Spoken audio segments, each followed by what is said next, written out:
seekor kuda yang berasal dari Bukit Tinggi Agam. Nama sah owner ataupun sang pemiliknya adalah Haji Andi Usman Manam. Sekaligus beliau adalah sang owner Guti Sabo Bukit Tinggi. Nomor 25 Diego Sirkuit. Kuda kepemilikan Muhammad Safi Wali STB Bukit Tinggi. Kita masih menunggu dua ekor kuda lagi.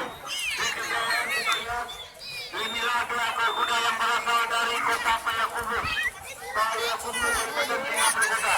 Sedangkan 4 ekor kuda yang masing-masing berasal dari Bukit Tinggi telah berada di bangkunya. Bacaan kuda. Kalau kita layangkan pandangan ke Montinggiar atau yang istilah yang lebih kita kenal dengan bedok, 4 ekor kuda yang kita lihat hari ini, 4 ekor tersebut berasal dari Bukit Tinggi Agam.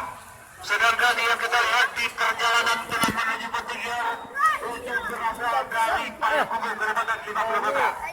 Antaranya Terima Kun dan Payakumbuh. Ayah jadi ini je lah. Saya nampak dah. Yang jadi ini je lah.